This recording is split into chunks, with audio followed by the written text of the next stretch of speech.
The marble floor of TruShield Bank's grand lobby was vibrating with chaos. Staff were whispering, customers were staring, and phones were already out, recording. In the center of the lobby, a man in a faded blue security uniform knelt on the cold floor, his cap crooked, his face swollen from a fresh slap. Beside him, a young woman in a simple navy dress and worn black flats stood trembling, tears filling her eyes as the branch manager pointed at her like she was dirt. "You're both fired," the manager shouted, his voice ringing through the hall. "I will make sure no bank in Lagos hires you again. How dare you embarrass me in front of our VIP client?" The security guard slowly lifted his head. His dark brown eyes were calm, almost too calm for someone being humiliated in public. He glanced at the young woman beside him. Her name was Tasha. She clutched her torn handbag like it was her last possession in the world. "Sir, please," she whispered, voice shaking. "I didn't steal the money. I was only trying to—" "Shut up," the manager barked. "You think I'll believe a broke teller over a millionaire client? You and this useless security man are the reason people don't trust banks." The staff watched silently. Some believed Tasha. Others didn't want trouble. No one moved. Outside, the sound of sirens and loud honking filled the air. Through the glass doors, a convoy of black SUVs rolled up, tires crunching on the gravel. The regional director rushed in, almost tripping. "Everybody stand straight. Cameras are outside. The owner is here." Whispers exploded across the lobby. "The owner? The billionaire? He's here today?" The branch manager quickly adjusted his tie, wiped sweat from his forehead, and stepped away from the kneeling security guard like he was trash on the ground. "Move them," he snapped at two other guards. "Take them to the back before Mr. Cole sees this nonsense." But before anyone could move, the glass doors swung open. TV cameras entered first, followed by journalists and photographers. A reporter with a mic smiled brightly. "Ladies and gentlemen, we're live at the official opening of TruShield Bank's flagship branch in Lagos, owned by the legendary billionaire entrepreneur." She stepped aside and looked around, confused. "Where is he?" she whispered. Then her eyes fell on the kneeling security guard. Her smile widened. "Mr. Michael Cole," she said into the microphone, "how does it feel to see your new bank full on opening day?" The entire lobby froze. The manager laughed nervously. "Yes. Sorry, Ma, that's just a security guard. The owner is—" The reporter frowned. "No, sir. That is Michael Cole. I interviewed him in New York last year. I can never forget his face." All eyes turned to the man in the blue uniform. Slowly, very slowly, he got to his feet. He removed his crooked cap and dropped it on the floor. Under the cheap cap, his haircut was neat and clean, his jawline sharp, his presence suddenly different. "Powerful." Tasha gasped, covering her mouth. The staff began to murmur. "Wait. Is this a joke? That man? The owner?" The regional director's face went white. The manager's knees almost buckled. The security guard looked around the hall at each shocked face, then at Tasha, whose whole life depended on what he would say next. He opened his mouth to speak. But this moment hadn't started today. It had started months ago in a quiet office far away, when a lonely billionaire stared at his own reflection and wondered if anyone could ever love him without his money. Months earlier in Atlanta, Michael Cole sat alone behind a glass wall in his penthouse office, overlooking a city of blinking lights. He was in his mid-30s with deep brown skin, tired eyes, and the kind of face people recognized from magazines and business news. Born to a Nigerian father and African-American mother, Michael had built a financial empire that stretched from New York to Johannesburg. People called him the golden mind of money. He felt empty. His assistant, Malik, walked in with a tablet. "Boss, the Lagos project numbers are in. TruShield Bank is ready. Construction done. Licenses approved. Staff recruitment completed. You just need to come and cut ribbon, smile for cameras, shake politicians." Michael gave a weak smile. "Everyone loves ribbon cutting." Malik studied him. "But you don't look happy." Again. Michael shrugged. "New bank, same story. The richer I get, the less I trust people. Every woman I meet wants something. My heart is starting to feel like one of our vaults. Locked. Cold." Malik sat opposite him. "You know your grandma warned you about this." The memory warmed the air. Back in Nigeria many years ago, his grandmother, Mama Nkem, had told him a folk tale. "A man who always carries his gold on his head," she had said, "should not be surprised when people follow him only for the shine. If you want to know who truly loves you, hide your crown." He could still hear her crackling voice. Michael leaned back. "Hide my crown?" he repeated softly. Hide my money. He turned to Malik. What if I go to Lagos but not as Michael Cole, the billionaire? Malik blinked. So how will immigration work, sir? You want to be invisible in your own bank? Michael's eyes lit up for the first time that day. Exactly. I don't want to walk in as the owner. I want to walk in as the lowest person on the staff list. Someone nobody respects. No fancy suit. No private office. No name on the wall. Malik started to laugh, thinking it was a joke. You mean like a cashier? Michael shook his head. Lower. A cleaner? Lower. Malik's jaw dropped. Security? Michael smiled slowly. Yes. A security guard. Weeks later, in Lagos, the traffic around Victoria Island was madness. Yellow Danfo buses cut across lanes, horns blared, street hawkers weaved between cars with sachet water and plantain chips.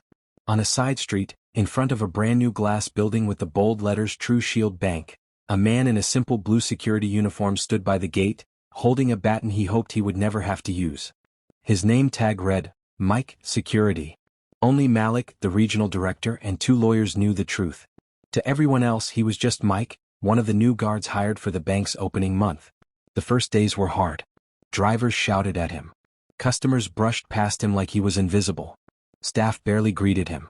A beg, open gate Jor, one banker snapped one hot afternoon, not even looking at his face. I'm late for meeting. Mike forced a polite smile and opened the gate, even though every part of him burned. If these same people knew they were talking to the man who paid their salaries, their voices would suddenly be soft like fresh bread. But he stayed calm. He was here on a mission. Then he met her. It was a rainy Tuesday when Tasha hurried to the gate, struggling with a nylon bag of food and some files.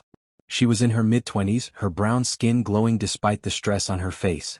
Her black braids were tied into a simple bun, and her navy office dress had been washed so many times it was fading at the seams.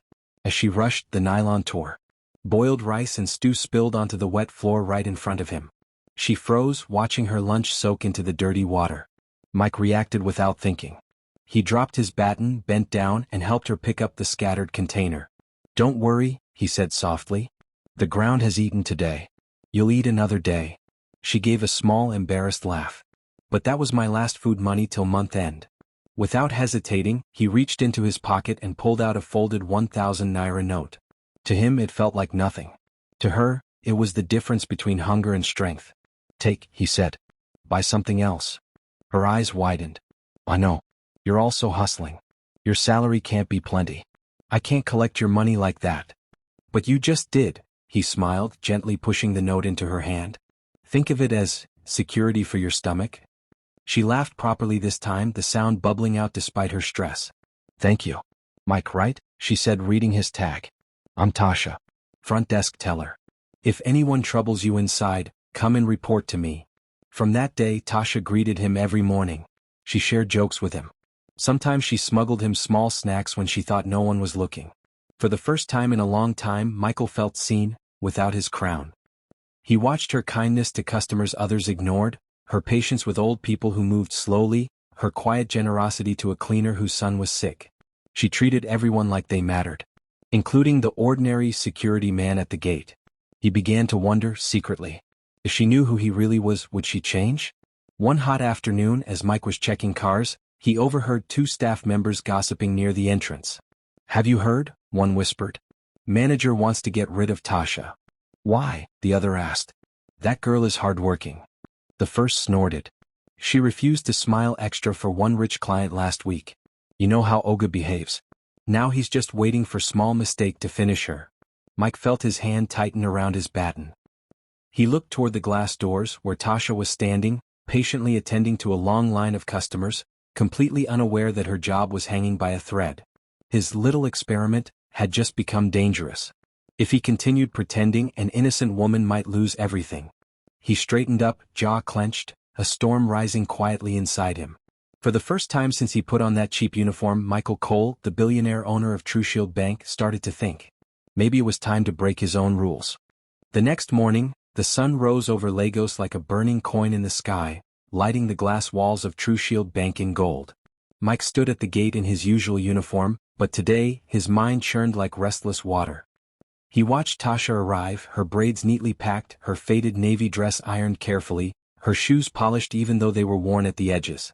She greeted him with the same gentle warmth that had become one of the brightest parts of his undercover mission. "Good morning, Mike," she said, handing him a small wrapped snack. "Puff Puff and Accra. I made them this morning." "You made this?" he asked, surprised. She nodded.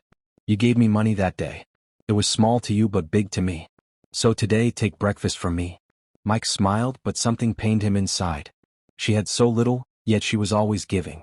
Meanwhile, the people with power in the bank, people he paid, only took advantage of her. As she walked inside, he saw the branch manager standing upstairs behind the glass balcony, watching her with irritation. The man adjusted his tie sharply, then turned away with a threat written all over his eyes. Mike exhaled heavily. He knew the manager's type. Proud, entitled, cruel to the powerless, flattering to the powerful. He had seen men like that destroy good employees in minutes, and Tasha was walking straight into the danger zone. Inside the bank, the day was busy. Customers formed long queues, printers hummed, keyboards clattered. Tasha's desk was close to the entrance, so Mike could see her each time the glass doors opened.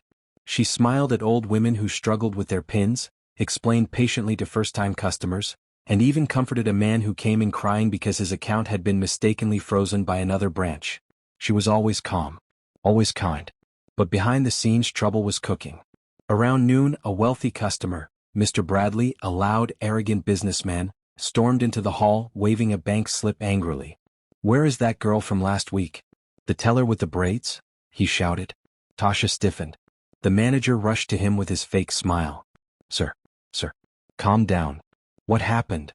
"That girl insulted me," Bradley barked. "She said she couldn't bend rules for me. A premium client." A few customers turned to look. Tasha opened her mouth to defend herself, but the manager put up a hand to silence her. "Sir," he said sweetly, "we will handle her."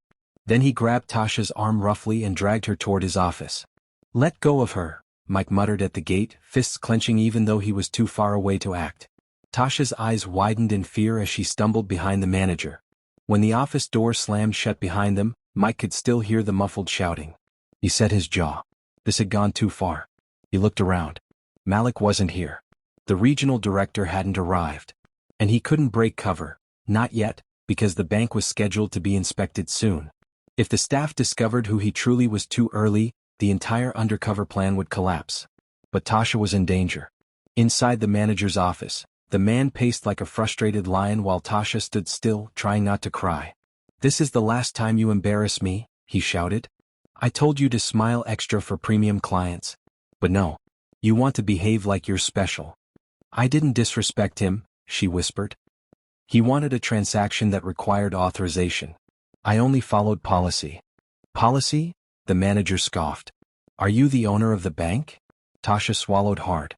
If only he knew who was truly outside wearing a cheap uniform. "You will write an apology letter," the manager barked. "And if I see one more complaint, even small, you're gone." Tasha nodded quietly. "Yes, sir." She turned to leave, but he added sharply, "And stay away from that useless security man. I see how you talk to him. That kind of friendship will ruin your reputation." Her eyes widened. "Mike? He hasn't done anything wrong." The manager sneered. "He's beneath you. So unless you want your job to join him at the gate, I suggest you act like you don't know him." Tasha walked out slowly, shoulders slumped, eyes glistening. Mike saw her coming and immediately knew something was wrong. She pretended to be fine, but her smile was tight and her voice was soft. "I'm okay," she whispered. "I just need to breathe." He stepped aside, watching her closely. He wished he could tell her everything. That he wasn't a nobody. That he wasn't powerless. That the same man who insulted him would soon bow his head. But he couldn't, not yet. By late afternoon, the sun had softened, casting long shadows. The bank was closing. Mike stood at the gate as employees walked out. Some said quick goodbyes, others ignored him as usual. Tasha came out last, holding her bag tight. When she saw him, she forced a small smile. "You take care, Mike," she said. "Today was stressful." "Do you want me to walk you to the bus stop?" he asked gently. She hesitated, then shook her head. "Manager will be angry if he sees us together tomorrow. Let's just keep some distance for now." Her voice cracked slightly. She didn't want distance. She wanted safety. He nodded slowly. "Okay. But if you ever need help, I'm here." She touched his arm, a soft, quick touch, and whispered, "I know."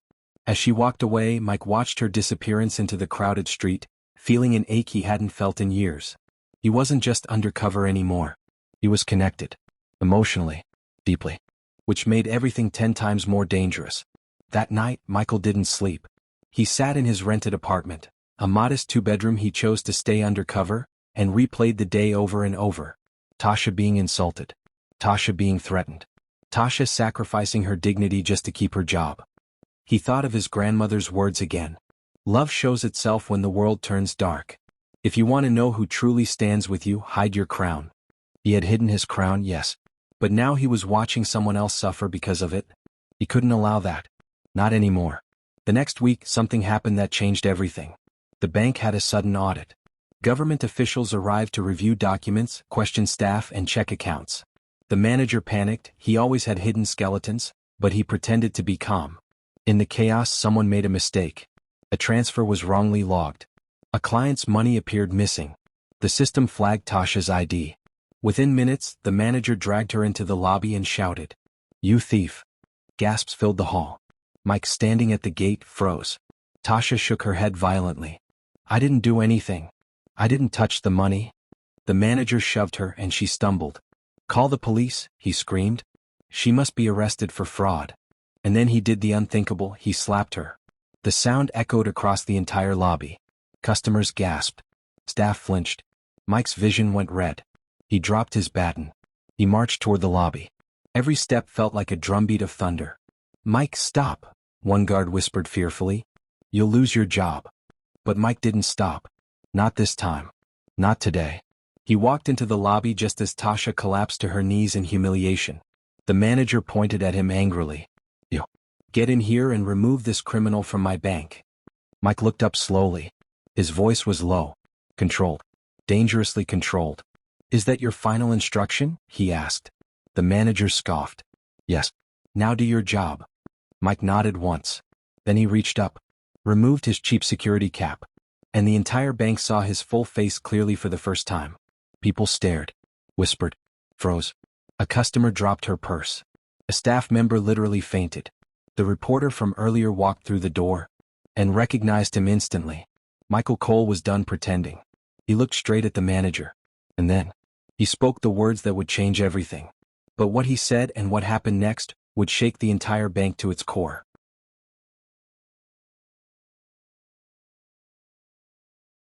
The lobby of TruShield Bank went dead silent. Every breath, every heartbeat, every rustle of clothing seemed to pause as the former security guard lifted his head and stared directly at the man who had insulted, slapped, and threatened him for weeks. No one spoke. No one moved. Even the air felt frozen. The manager blinked, confusion twisting his face. Why are they all staring at you?" he stammered. Mike, now fully Michael Cole, took a step forward, unlocking the full weight of his presence. It wasn't loud or dramatic. It was calm, powerful, dangerous, the kind of quiet that made grown men sweat.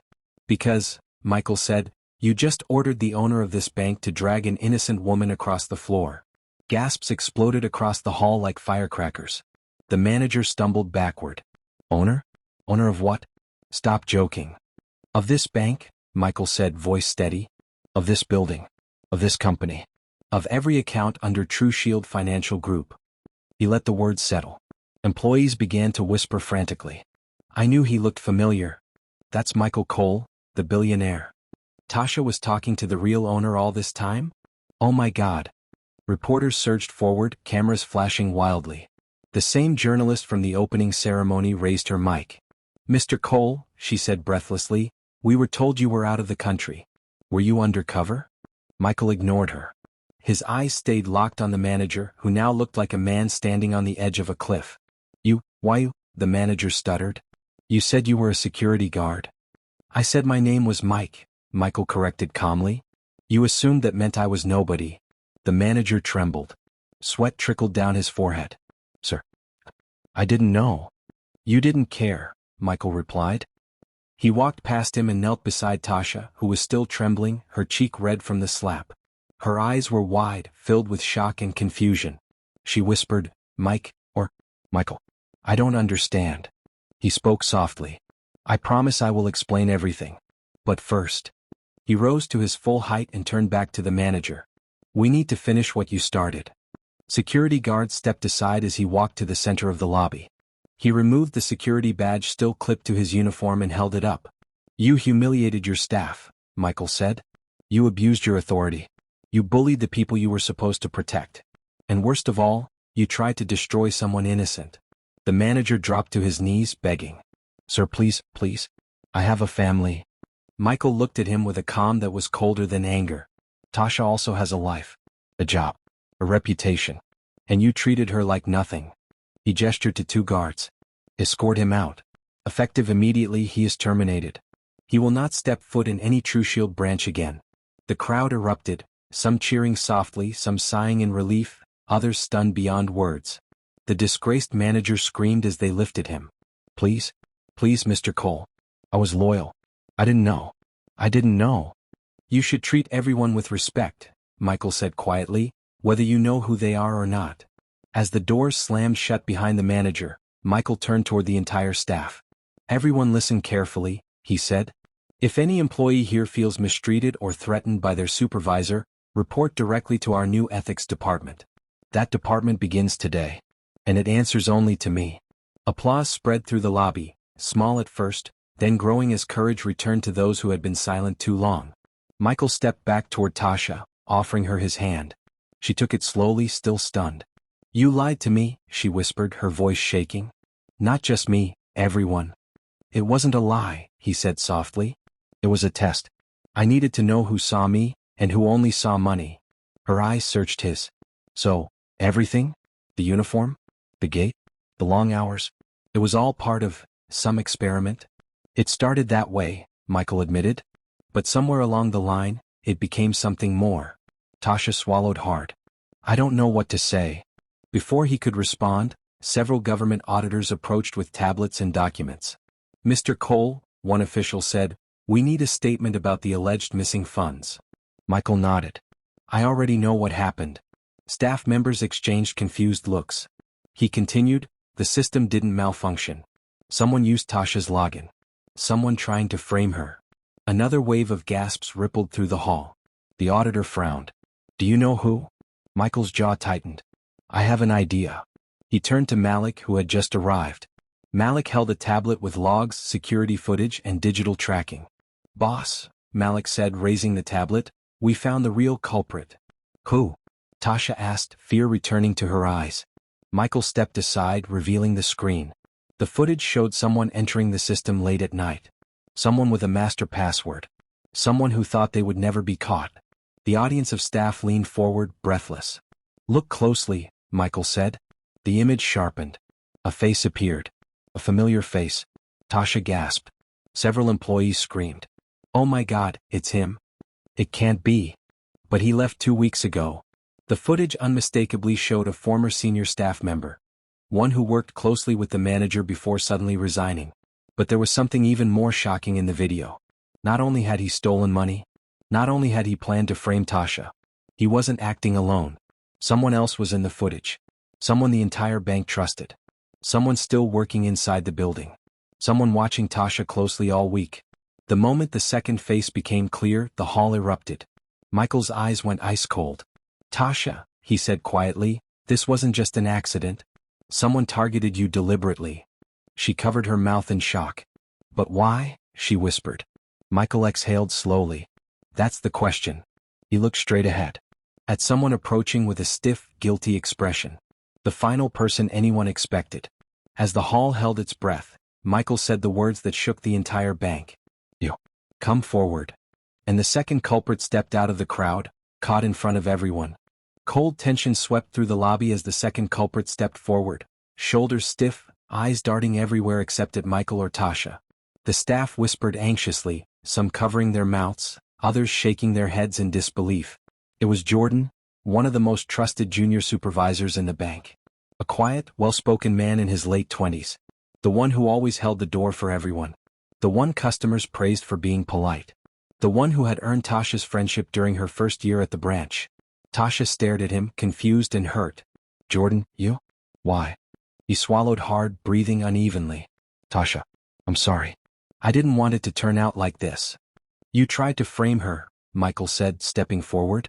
Explain yourself. Jordan's chest rose and fell fast, panic tightening his voice. It wasn't supposed to go that far. I swear. The manager wanted someone gone, someone he could blame for the irregularities before the audit. He chose her. He pointed weakly at Tasha. I didn't want to do it, but he pressured me. Tasha shook her head slowly, almost in disbelief. You forged my login? You accessed the system at night? Jordan looked at the floor. I needed the manager's approval for a promotion. He promised to recommend me. I didn't think he would push it this far. Murmurs grew louder around them. So he did it for promotion? He almost ruined her life. Imagine if the owner never revealed himself. Michael lifted a hand, silencing the room. You had a choice, he said calmly. Pressure is not an excuse to destroy someone's future. Jordan winced. I know I messed up. I never wanted Tasha arrested or humiliated. I thought the audit would catch a small mistake and she'd get a warning, not fired. Not slapped. Not this. Tasha's voice trembled. But you let them drag me in front of everyone. You watched them accuse me of theft. You said nothing. Jordan's eyes glistened. I'm sorry. But the words felt empty, weak in the shadow of what she had suffered. Michael turned to the auditors. You have all the evidence you need. Jordan will be formally investigated. The authorities will take over from here. Two government officials nodded and stepped forward toward Jordan. But just as they reached him, he snapped. I'm not going to jail. Jordan yelled, backing away. I didn't steal anything. I didn't take the money. I only changed the logs. He reached for the exit, pushing past a few customers. Security guards reacted immediately, blocking the door. Jordan, Michael said calmly, no one is accusing you of stealing the funds. You helped someone else hide it. Jordan froze. A new fear lit up his eyes. The deeper truth was awakening. Michael narrowed his gaze. Who took the money? Jordan's lips trembled. He shook his head. I can't say. You will say, one official warned. Jordan's breath hitched painfully, panic rising like a tide. If I talk, if I expose the real thief, I'm dead. The lobby went still. Dead. Michael stepped closer. Jordan, who are you afraid of? Jordan's whole body trembled. I can't say the name. Tasha spoke softly. Please, Jordan. I thought we were friends. Just tell the truth. He squeezed his eyes shut. Then, a loud crash echoed from outside. Everyone jumped. Another security guard rushed in, breathless. Mr. Cole, you need to see this. Now. Michael moved swiftly toward the entrance, Tasha following behind. The auditors and half the staff trailed anxiously. Outside, a sleek black car had crashed into a street pole. Smoke curled from the hood. The driver's door swung open. Michael's heart dropped. The person stumbling out of the car wasn't a stranger. It was the former senior accountant, the first man in the security footage, the one who had resigned 2 weeks ago, the one Jordan had helped. His clothes were rumpled, his face pale. He looked like a man running from something, or someone. Two police officers who had been monitoring the building during the audit rushed toward him. Sir, we need to speak with you about a financial investigation. But before they could finish, the man fell to his knees, pointing a shaking finger at Jordan. He knows, he cried. He knows the truth. Please, protect me. They're coming. Jordan's eyes widened in horror. Stop. Jordan shouted. Don't say anything out here. The accountant ignored him, voice rising with desperation. They'll kill me if they find out I talked. It wasn't my idea. It was. A loud boom cut through the air. Everyone ducked instinctively. Not a gunshot. A tire exploding from heat and pressure on the crashed car. But the sound sent panic through the crowd. The accountant whimpered, trembling violently. Michael stepped forward. Oh, who forced you to steal the funds? The accountant looked up at him with broken, terrified eyes. It was. The words refused to come out. Police officers steadied him, preparing to take him into custody. Michael folded his arms. Speak now. Because the more you hide, the deeper your punishment. The accountant finally swallowed hard, then whispered. It was someone inside the bank. Someone higher than the manager. Someone with direct access to master passwords. Michael's expression hardened. Give me a name, he demanded. The accountant looked at Jordan. Then he pointed toward the bank entrance. At someone standing on the steps. Someone watching everything with cold, calculating eyes. Slowly the crowd turned. Tasha stepped back, shock freezing her face. The person on the stairs wasn't a stranger. It was someone she trusted. Someone Michael had never suspected. Someone with more access than almost anyone else in the branch. The accountant whispered the name. And the entire bank erupted in gasps. Because the real mastermind wasn't a supervisor. Wasn't a manager. Was the assistant branch director. A calm, eloquent woman named Ms. Olivia Stone, the second highest-ranking official in the entire building. She stared back at the crowd, her expression unreadable. Then she smiled. A smile that sent a chill through every spine on the premises. "Now," she said softly, "shall we begin?" For a long, heavy moment no one spoke. Ms. Olivia Stone, elegant, composed, always respected, stood on the marble steps as though she were posing for a portrait, her hands clasped neatly in front of her. Her dark suit was pressed perfectly, her expression calm, her smile dangerously controlled. She looked nothing like a criminal, but everything like someone who had planned this moment long before today. Michael stepped forward slowly, his eyes locked on hers.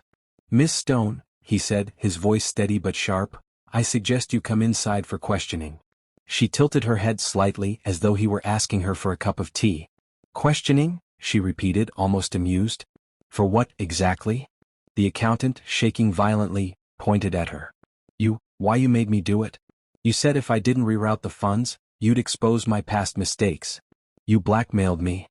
Olivia didn't even glance at him. "I don't recall ever interacting with you outside of official business. And you resigned, didn't you? That alone makes your claims questionable." Jordan burst out angrily. "Stop pretending. You were behind everything.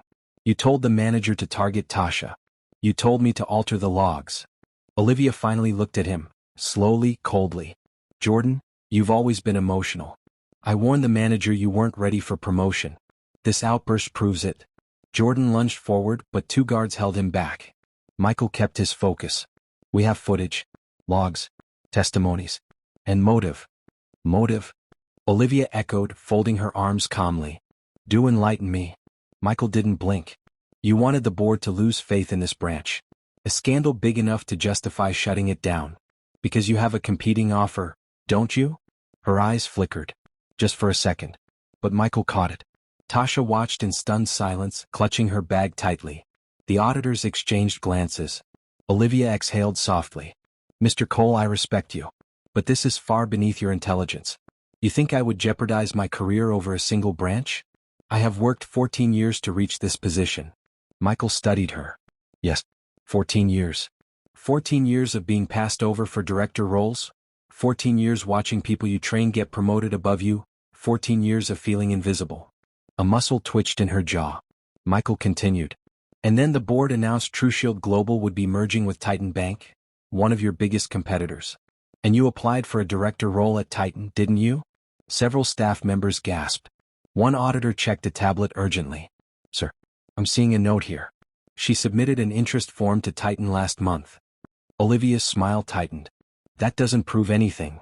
Michael stepped closer. "Titan required one thing, leverage. You needed to give them something powerful enough to guarantee your hiring during the merger." Silence thickened. "You needed a scandal," Michael said. "A big one. Something to show Titan Bank that TrueShield's internal system was weak and needed their expert leadership." Jordan shouted, "You told me. You said if the branch looked unstable, Titan would trust you more." Olivia closed her eyes briefly, then opened them again, cold and steady. "Jordan, you executed illegal acts. You had access to the system. You have no evidence I told you anything." Jordan sputtered helplessly. The accountant added desperately, "You threatened me. You said your position could bury me." Olivia finally turned toward him with a sharp, deadly glare. "And yet, you have no recordings. No messages. Nothing but your fear." The accountant shrank like a scolded child. Michael looked around at the staff, at the fear and confusion in their eyes. Then back at Olivia. "In that case," he said calmly, "let's check the server logs. Every login you made. Every system you accessed. Every conversation you had with the manager." For the first time, Olivia's composure cracked. Just barely. But the tremor was there. The lead auditor nodded. "We'll retrieve those logs now." Olivia stepped back. "No. That won't be necessary." But the auditors were already moving toward the internal server room. She stiffened. "I said stop." Michael frowned. "Why?" Her hands trembled slightly. A guard whispered, "Sir, should we detain her?" But Michael raised a hand. "Wait." He walked toward Olivia slowly. "Miss Stone, you've been calm this whole time. But now you're nervous. Why?" She looked away. Michael continued, voice low. "Unless, the evidence is worse than we think." Her breathing changed, shallow now. "Tasha," Michael said gently, "step back." Immediately, Tasha moved behind two guards. Auditors disappeared into the server room. Staff waited at a distance, whispering. Olivia closed her eyes, her voice trembling. I didn't want it to go this way." Michael stayed steady. "But you made choices. You framed innocent people. You manipulated your staff. You abused your power." Her jaw tightened. "I only wanted what I deserved." "And you thought hurting Tasha was a path to get there?" Olivia didn't answer. The bank grew quieter. Then, a scream erupted from the server room. "Mr. Cole," an auditor shouted. "You need to see this." Everyone turned. Auditors rushed out carrying a tablet, faces pale, shocked. They handed it to Michael. He stared at the screen. His eyes hardened instantly. Tasha gasped when she saw it. Jordan stumbled backward. The accountant covered his mouth in horror. Because the evidence wasn't just incriminating. It was devastating. Footage showed Olivia Stone inside the server room late at night, 2 weeks earlier.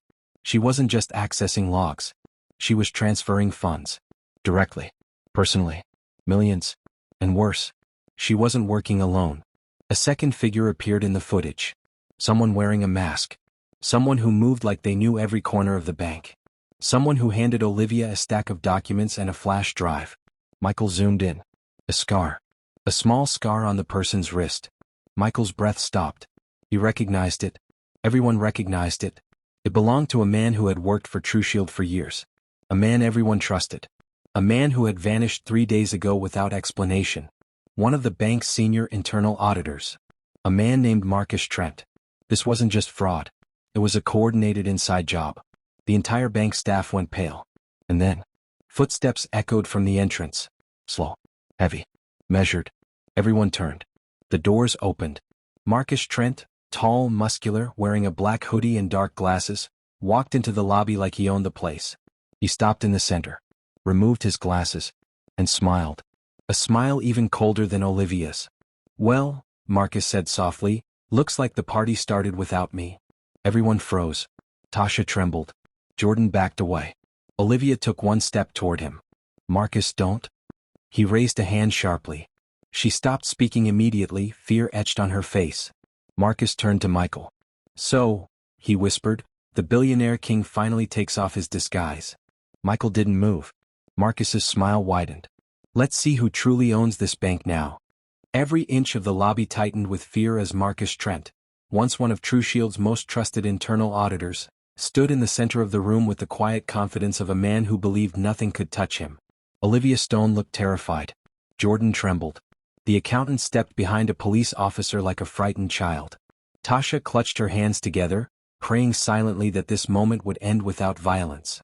But Michael stood still, calm, unwavering, studying Marcus the way a hunter studies a dangerous animal. Marcus smirked. "You've made quite the mess today, Mr. Cole." Michael's expression didn't change. "You created the mess. I'm just here to clean it up." Marcus chuckled. "That uniform trick was impressive. Pretending to be a security guard? Walking around like a nobody? I didn't think you had it in you." Michael's tone remained cold. "I don't need your approval." Marcus's smile thinned.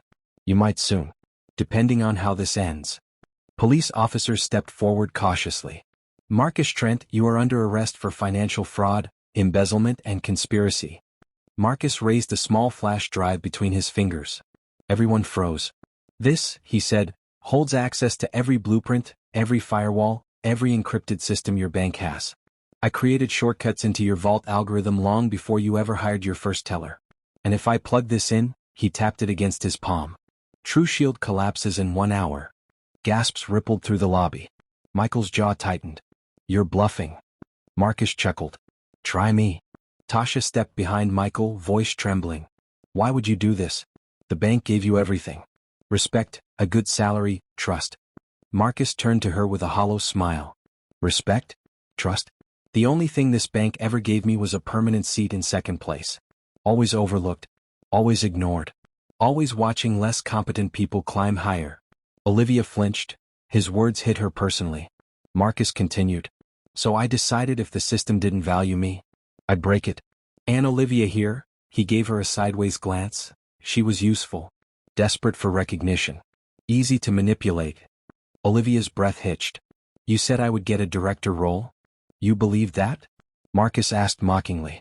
I needed you for access, nothing more. Olivia staggered back as if slapped. Her entire world shattered in a second. Michael took a step forward. Marcus, you're done. You won't get away with this. Marcus tilted his head. Won't I? You're forgetting something. He lifted the flash drive again. I have leverage that even a billionaire can't ignore. Michael didn't blink. You attack the system and this becomes a federal case. You'll spend the rest of your life in a maximum security prison. Marcus's smile twisted. Only if I'm caught. He took one step. Police shifted defensively. Tasha inhaled sharply. And then Michael spoke again, his voice calm but commanding. Marcus, you didn't think ahead. Marcus frowned slightly. Michael continued. If that flash drive contained what you claim, you wouldn't be showing it. You'd be using it already. The only reason you're bluffing is because you know the system is more secure than you thought. A few staff members murmured. Marcus narrowed his eyes. You think you know everything about your bank? I spent years inside your software. And I spent years building a second security layer you didn't know existed, Michael said sharply. A layer only I can access. Marcus froze. Michael nodded. So yes, you're bluffing. Marcus's mask began to crack. Anger surged. You think you're smarter than me? Michael didn't hesitate. Absolutely. Marcus lunged toward a side computer. Police officers leapt forward. Staff screamed. And Tasha gasped. But Michael was faster. He grabbed Marcus's wrist with iron force, twisting it sharply. The flash drive clattered to the floor. A police officer immediately kicked it away and pinned it beneath his boot. Marcus roared, trying to break free. You think you can stop me? He snarled, spitting with rage. Michael's voice was low, steady, and deadly calm. You tried to destroy innocent people because you couldn't handle your own failures. This ends now. Marcus swung wildly, but Michael sidestepped like it was nothing. The move was smooth, controlled. He had trained for moments exactly like this. With a swift motion, Michael swept Marcus's leg from under him and forced him to the floor. Police officers rushed in, restraining Marcus's arms behind his back. You'll regret this. Marcus shouted as handcuffs locked around his wrists. All of you. But no one believed him anymore. Not even Olivia. As Marcus was dragged toward the exit, Olivia collapsed to her knees, sobbing quietly. She finally understood that Marcus had never been her partner, only her pawn. The auditors collected evidence. Officers sealed the flash drive. The accountant gave a relieved, exhausted sigh. The chaos began to settle. And then Michael turned to Tasha. She wiped her eyes, stunned by everything that had unfolded. I don't know how to thank you, she whispered. For believing me. For standing up for me. For everything. Michael looked at her gently. I didn't do it because I'm a billionaire. I did it because it was right. She looked down, shy, overwhelmed. But, you could have let me get fired. Or ignored me like others did. Why did you? Michael stepped closer. Because when I hid my identity, you were the only one who saw me as human. Not a uniform. Not a paycheck. Not a title. Her breath caught. You treated me with respect, he said softly. With kindness. Nobody else did. Tasha's eyes glistened. I didn't know who you were. That's why it mattered, he replied. For a long moment they simply stood there, two people from different worlds connected by sincerity and truth. Then Tasha whispered, What happens now? Michael smiled, genuine, warm. Now I rebuild this bank the right way. And if you're willing, I'd like you to be part of that future. Her eyes widened. Me? Yes, you, he said. Someone who treats others with dignity deserves a bigger role. If you want a promotion, you'll have it. If you want training, I'll personally fund it. Whatever path you choose, I'll support it. She covered her mouth in disbelief. I don't know what to say. Say you'll stay, he whispered. She nodded slowly. I'll stay. The staff around them applauded softly. Jordan looked humbled. The accountant quietly thanked Tasha for her kindness. Even Olivia, through tears, whispered, I'm sorry. Michael took Tasha's hand. Let's start again, he said gently. For the first time, she replied with a trembling smile, I think the bank finally has a real heart. And with that, the darkest chapter in TruShield's history came to an end. Justice served. Truth restored. And a new beginning quietly blooming between two unlikely souls. TruShield Bank reopened 2 weeks later under an entirely different atmosphere. The tension, the fear, the quiet suffering that had once filled the building had been replaced with something new. Something lighter, hopeful, and strangely alive. The staff walked differently. They greeted each other differently. They worked with a sense of pride they hadn't felt before. Because now, they had a leader who actually saw them. Michael didn't return to his penthouse lifestyle immediately. Despite the board begging him to come back to New York, he insisted on staying in Lagos until the branch was fully healed. Every morning he arrived early, sometimes still in that old security uniform just to tease Malik, sometimes in simple shirts and jeans, blending in intentionally, refusing to sit on a pedestal while the people rebuilt the place he had trusted them with. And every morning, Tasha watched him walk through the lobby with the same mixture of gratitude and disbelief. She still wasn't used to it, being seen by a man like him. One bright Tuesday, Tasha stood at her new desk, no longer a simple teller desk but one with a brass nameplate. Tasha Belmont, Assistant Customer Relations Manager. She had cried when Michael surprised her with the promotion letter. Not because of the rank, but because someone finally believed she deserved more. She spent the morning assisting customers, double-checking files, and helping junior staff navigate new procedures Michael had approved. The bank was entering a new era, one where dignity wasn't optional. Around noon, while reviewing documents, she felt someone approach behind her. A familiar voice, smooth and warm, said, "You look like you're running the whole bank." She turned and smiled. Michael stood in front of her, hands in his pockets, eyes soft with admiration. "I'm just doing my job," she said. "You're doing more than that," he replied. "You're changing the place." She felt her cheeks warm. "You give me too much credit." He shook his head. "Not possible." A quiet moment passed between them before Tasha cleared her throat. "Why are you here? Shouldn't you be in the board meeting?" Michael sighed. "They'll survive without me for 20 minutes. Besides, I wanted to see how you're settling into the new role." Tasha smiled. "I like it. It feels right." "I'm glad," he said. But there was something else in his eyes, something Tasha wasn't sure she understood. Before she could ask, a voice called out from across the hall. "Mr. Cole? They're asking for you in the conference room." It was Malik, panting slightly as he dashed over. Michael nodded. "Tell them I'll be there in a minute." Malik blinked. "They said it's urgent." Michael sighed. "Of course they did." Before leaving, he turned back to Tasha. "Can you meet me in my office after work today? There's something important I'd like to discuss." Her heart skipped unexpectedly. "Why, yes, of course." He smiled before walking away. But the smile he gave her felt different this time. Softer, more intentional. And Tasha carried that warmth with her for the rest of the day. By evening the bank thinned out. Staff waved goodbye, lights dimmed, and the sky outside shifted from orange to deep purple. Tasha walked toward Michael's office, each step slow and uncertain. She had faced managers before. She had faced humiliation before. She had dealt with stress, pressure, injustice. But nothing made her more nervous than whatever conversation waited behind that door. She knocked softly. "Come in," he called. She entered to find him seated by the wide glass window, the city lights reflecting behind him like scattered stars. He stood as soon as she walked in. "You made it," he said gently. "I said I would," she replied. He gestured for her to sit. She did, palms nervous against her lap. Michael took a breath. "First, I want to say thank you." Tasha blinked. "Me? For what?" "For reminding me what real people look like," he said softly. "When I came here, I thought I needed an experiment. I thought the world was full of people trying to use me. I thought disguising myself was the only way to know the truth." She listened quietly. "But then I met you," he continued. "You treated a stranger with kindness. You defended someone who had nothing to offer you. You reminded me that the world still has good people." Tasha swallowed. "Art. Michael. I just did what anyone should do." He shook his head. "But not everyone does it." A silence settled, gentle, warm. Michael stepped closer, leaning against the edge of his desk. His tone softened even more. "I don't want to pretend anymore," he said quietly. "I don't want to hide who I am. Or what I feel." Tasha's heart beat louder.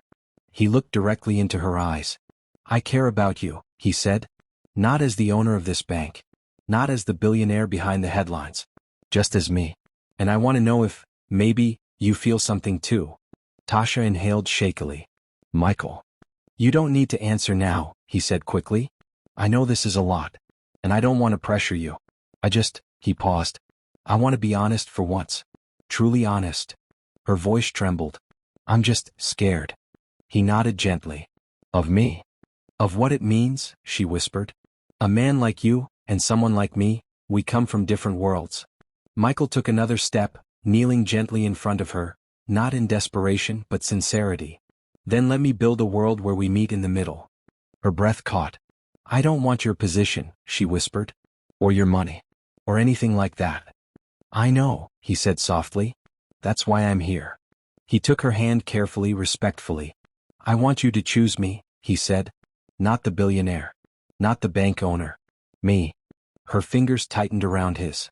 And for the first time since the day he handed her a 1,000 naira note at the gate, she allowed herself to believe something beautiful. That maybe, just maybe, life was finally giving her a reason to smile. I don't know where this will lead, she whispered. Michael smiled gently. Then let's find out together. Tasha exhaled, a soft, shaky laugh escaping her lips. Okay, she said. Michael stood slowly, lifting her to her feet. Okay, he repeated. And without another word, they stood side by side at the window, watching the city glow below them. Two people whose worlds had collided in the most unexpected way. Truth had broken lies. Kindness had defeated cruelty. And something new, something fragile but pure, was beginning to grow. If you enjoyed this story and want more gripping tales like this one, don't forget to like, share, and subscribe to the channel. Before you go, tell us in the comments.